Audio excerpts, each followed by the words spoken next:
SSC 26 এবং 27 batch দুতরফা দাখিলের পদ্ধতি এই অধ্যায় থেকে তোমাকে কি কি জানতে হবে সেগুলো আজকে আমি আলোচনা করব। মাত্র 10টা টপিক তোমরা দেখতে পাচ্ছ। এই 10টা টপিক করলেই তোমরা এই অধ্যায়টা সম্পূর্ণ কভার হয়ে যাবে। লেনদেন নয় এমন এন্ট্রি শনাক্তকরণ, মোট উত্তোলনের পরিমাণ নির্ণয়, প্রারম্ভিক মূলধন নির্ণয়, বিনিয়োগের হার পরিমাণ, নিট বিক্রয়, নিট ক্রয়, ডেবিট ক্রেডিট নির্ণয় কারণ সহ, ডেবিট ক্রেডিট নির্ণয় করে শ্রেণীবিন্যাস, একতরফা দাখিলা সূত্রাবলী এবং ডেবিট ক্রেডিট ভাউচার, হিসাব সমীকরণ, কারণ ব্যাখ্যা। এই 10টা টপিক এই অধ্যায় থেকে শিখে রাখলে আমি আশা করি তোমাদের এই অধ্যায় থেকে আর কিছু জানতে হবে না, এ টু জেড সব কিছু কভার হয়ে যাবে। ঠিক আছে, এই অধ্যায়ের আমার ইউটিউব চ্যানেলে ভিডিও দেওয়া আছে। এই চ্যানেল থেকে তোমরা ভিডিওটি দেখে নিলে এই অধ্যায়টা সম্পূর্ণ কভার হয়ে যাবে।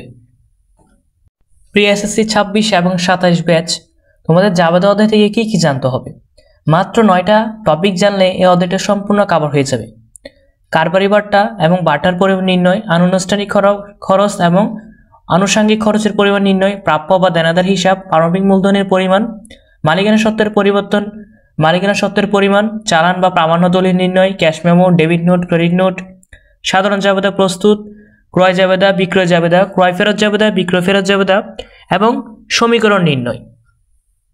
মাত্র এই 10টি টপিক জানলে 9টি টপিক জানলেই তোমার জাবেদা অধ্যায়টা ফুল কভার হয়ে যাবে। ঠিক আছে, মাত্র 3টি টাইপে কীভাবে জাবেদা অধ্যায়টা ক্লিয়ার করবা আমাদের ইউটিউব চ্যানেলে দেওয়া আছে ভিডিওটা, অবশ্যই ভিডিওটা দেখে নিবা, তোমার জন্য অনেক হেল্পফুল হবে।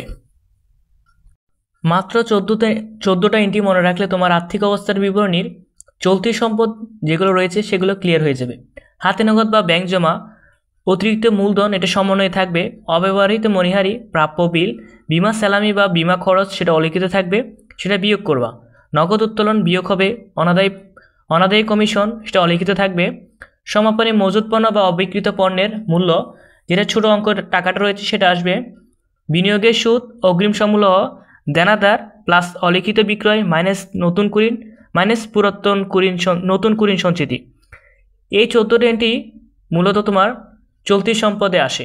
এগুলো হচ্ছে মোস্ট ইম্পর্টেন্ট, এগুলো মনে রাখবা। আশা করি সকলেই বুঝতে পেরেছ।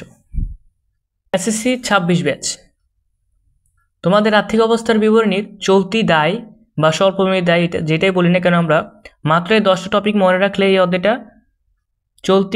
চলতি দায়ের স্টেপটা ক্লিয়ার হয়ে যাবে। পাওনাদার না থাকলে অলিখিত ক্রয়টা আমরা ধরে নিব। বকেয়া সমূলহ, ঋণের সুদ, প্রদেয় বিল, অগ্রিম আয় বা প্রাপ্ত বাড়ি ভাড়া, ব্যাংক জমাতিরিক্ত বা ওভারড্রাফট থাকতে পারে, ব্যবসায়িক ঋণ, ব্যাংক ঋণের বকেয়া সুদ, বকেয়া মণিহারি, বন্ধকি ঋণের বকেয়া সুদ। এই 10টা টপিক মনে রাখলে তোমার চলতি সম্পদ বা চলতি দায় বা স্বল্পমেয়াদী দায় যেটাই বলি না কেন, এই 10টা টপিক মোস্ট ইম্পর্টেন্ট, এগুলো জেনে রাখবা। এই টপিকের জন্য মোস্ট ইম্পর্টেন্ট। এসএসসি 2026 বা 27 ব্যাচ তোমাদের মূলধন ও মুনাফা জাতীয় লেনদেন এই অধ্যায় থেকে রেওয়া মিলের জন্য মূলধন জাতীয় প্রাপ্তি এবং বা মূলধন জাতীয় আয়, মুনাফা জাতীয় ব্যয় বা প্রদান, এই জিনিসগুলো আজকে আমরা এই ক্লাসে জেনে নিব। মূলধন বিনিয়োগ, ব্যাংক থেকে উত্তোলন, ঋণ গ্রহণ, ব্যক্তিগত তহবিল থেকে কারবারের কর্মচারীদের বেতন প্রদান, পুরাতন ফ্রিজ, পুরাতন কম্পিউটার মেশিন বিক্রয়, অতিরিক্ত মূলধন আনায়ন, জমি বিক্রয় বাবদ পাওয়া গেল কার্যগ্রহণ। এই 8টি হচ্ছে মূলধন জাতীয় প্রাপ্তি বা আয়। ইজারা সম্পত্তির ব্যয়, চেয়ার ও টেবিল ক্রয়, জমি ক্রয়ের রেজিস্ট্রেশন ব্যয়, ডাক্তারের চেম্বারের জন্য অফিস এসি ক্রয়, স্থায়ী সম্পত্তির বিভিন্ন খরচ, সুনাম মূল্যায়ন, সিটি স্ক্যান মেশিনের আমদানি শুল্ক, সংস্থাপন খরচ, নতুন কেবল স্থাপন, যন্ত্রপাতি আসবাবপত্র, মেশিন, এসি, কম্পিউটার ক্রয়, বৈদ্যুতিক সরঞ্জাম ক্রয় ও বহন খরচ প্রদান, অফিসের জন্য টায়ার ও ব্যাটারি ক্রয়। এই 11টা টপিক হচ্ছে তোমার মুনাফা জাতীয় মূলধন জাতীয় ব্যয়। আশা করি এই টপিকগুলো জেনে রাখলে তোমার এই অধ্যায়ের মূলধন জাতীয় প্রাপ্তি এবং প্রদান, মূলধন জাতীয় প্রাপ্তি এবং ব্যয় সহজ হয়ে যাবে। প্রিয় এসএসসি 26 এবং 27 ব্যাচ তোমাদের মূলধন ও মুনাফা জাতীয় এই অধ্যায় থেকে আজকে আমি মুনাফা জাতীয় আয় এবং মুনাফা জাতীয় ব্যয়গুলো ক্লিয়ার করে দেব। শিক্ষানবিশ স্যালামি, উপভাড়া, বিনিয়োগের সুদ প্রাপ্তি, বাট্টা প্রাপ্তি, লভ্যাংশ প্রাপ্তি, কমিশন প্রাপ্তি, ব্যাংক জমার সুদ, ধারে বা বাকিতে পণ্য বিক্রয়, ভাড়া প্রাপ্তি, সঞ্চয়পত্রের সুদ, অর্জিত সেবা আয়। এই 10টা এন্ট্রি হচ্ছে তোমার মুনাফা জাতীয় আয়। এরপর রয়েছে মুনাফা জাতীয় ব্যয়। কমিশন প্রদান বা প্রাপ্ত, ভাড়া প্রদান বা প্রাপ্ত, কর্মচারী বেতন প্রদান, দালান কোটা চুনকাম ব্যয়, বিজ্ঞাপন খরচ বা এনটিবি কে প্রধান, মেশিনের অপচয়।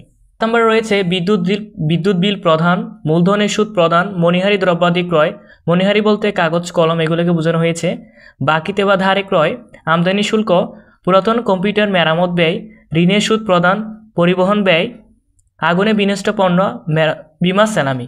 এই 16টা এন্ট্রি মনে রাখলে তোমার মূলধন মুনাফা জাতীয় ব্যয়গুলো একদম ক্লিয়ার হয়ে যাবে। আশা করি বুঝতে পেরেছো।